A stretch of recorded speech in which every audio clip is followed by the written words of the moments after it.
എടാ ഈ ബാങ്കിൽ പോയില്ലേ? പോയില്ല. പൈസ ഉണ്ടോ നിങ്ങളിതാ? ഞാൻ ആ ബാങ്ക് മാനേജറോട് പ്രത്യേകം പറഞ്ഞിരുന്നല്ലോ 100-ന്റെയും 200-ന്റെയും നോട്ട് മാത്രം മതിയെന്ന്. ഇത് 500-ന്റെ ആണല്ലോ കൂടുതല്, പൈസയും കൂടുതലുണ്ടല്ലോ. ഇവിടെ വരുന്നവർക്ക് കൊടുക്കാനുള്ള 100-ഉം 200 ഇതിലുണ്ട്. അതിനടേ ഇവിടെ വരുന്നവർക്ക് 10-20 കൊടുത്താ പോരെ? അത് പോരപ്പാ. അല്ല ഇജിപ്പോ എഴുതി എണ്ണി ഉണ്ടാക്കി കവറിലാക്കണ ഇപ്പത്തിനാ?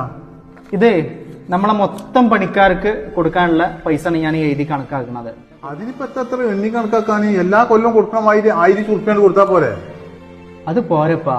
നമ്മളെ ബിൽഡിങ്ങിന്റെ വാടക, വില്ലകളുടെ വരുമാനം, കമ്പനി എന്നുള്ളത് എല്ലാം കൂടി കൂട്ടിക്കഴിഞ്ഞാൽ നമ്മളൊരു 6 ലക്ഷം റുപ്യ സക്കാത്ത് കൊടുക്കാണ്ടാവും. അനക്കെന്താ പിരാന്താ? 6 ലക്ഷം റുപ്യൊക്കെ സക്കാത്ത് കൊടുക്കേ? എത്ര പറഞ്ഞേ? 2.5% സക്കാത്ത് കൊടുക്കണമെങ്കിൽ ഈ പറഞ്ഞ പൈസ വേണ്ടി വരും. ഇന്ത്യ കയ്യ് കിടന്നപ്പോഴേ അന്ന ഒന്ന് ഏൽപ്പിച്ചത് ഞാൻ കുടുങ്ങിയ.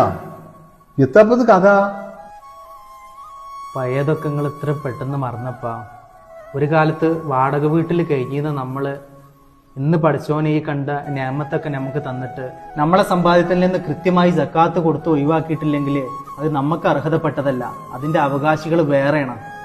ഇതൊക്കെ പഠിച്ചോനെ നമ്മളെ ഏൽപ്പിച്ച ഒരു അമാനത്താണ്. ഇതൊക്കെ വേണ്ട രീതിയിൽ കൈകാര്യം ചെയ്തിട്ടില്ലെങ്കിൽ നാളെ പടച്ചോനോട് ഇതിനൊക്കെ കണക്ക് പറയേണ്ടി വരുപ്പാ. എന്നാ പിന്നെ നിങ്ങളെ ഇഷ്ടം പോലെ ചെയ്തോളേ. ഇപ്പൊ എങ്ങനെ ചെയ്യാനാ ഉദ്ദേശിക്കുന്നത്? ഈ കണ്ടതൊക്കെ നമുക്കുണ്ടായത് നമ്മളെ മിടുക്കൊണ്ട് മാത്രല്ല, രാവും പകലില്ലാതെ നമ്മളെ വളർച്ചയിൽ കൂടെ നിന്ന നമ്മളെ ജോലിക്കാരാണ്.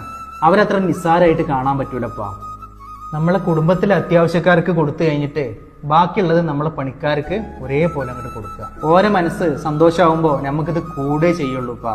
ഞാനിതൊക്കെ കറക്റ്റായിട്ട് എടുത്തു വെക്കാം. നിങ്ങൾ ആ മാനേജറെ വിളിച്ചുകൊണ്ട് ഇന്നെ കമ്പനിക്ക് കൊടുത്തയച്ചേക്ക് കേട്ടാ.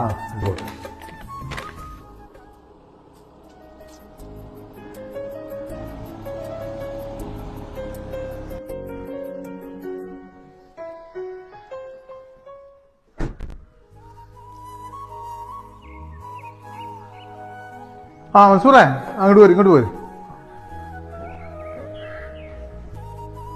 ഞാനേ ഇനിയിപ്പോ ഏതായാലും റമദാൻ കഴിഞ്ഞിട്ടാണ്ട് വരാൻ കഴിയുള്ളൂ. കാര്യങ്ങളൊക്കെ അതിന്റെ ഒരു മട്ടം പോലെ നോക്കിക്കാള്. ഷെഫീഖിന് ഇപ്പൊ എപ്പോഴും അങ്ങോട്ട് വരാനൊന്നും കഴിയൂലല്ലോ, എല്ലായിടത്തും എത്തണ്ടേ. ഇത് നമ്മളെ പണിക്കാർക്കുള്ളതേ എല്ലാവർക്കും എത്തിച്ചാള്. ആയിക്കോട്ടെ. ശരി, ആയിക്കോട്ടെ. ഞാൻ പോയി. അസ്സലാമു അലൈക്കും. വലൈക്കും അസ്സലാം വറഹ്മത്തുള്ളാഹി.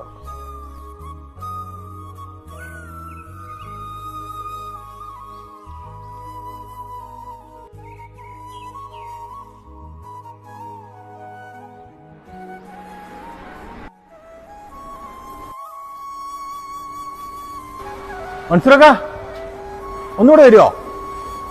എന്തിയാ? അല്ല, നിങ്ങൾ തന്ന കവർ മാറിയിക്കണ. ഇതിൽ 10,000 ഉറുപ്പ്യ ഉണ്ടല്ലോ. 10,000?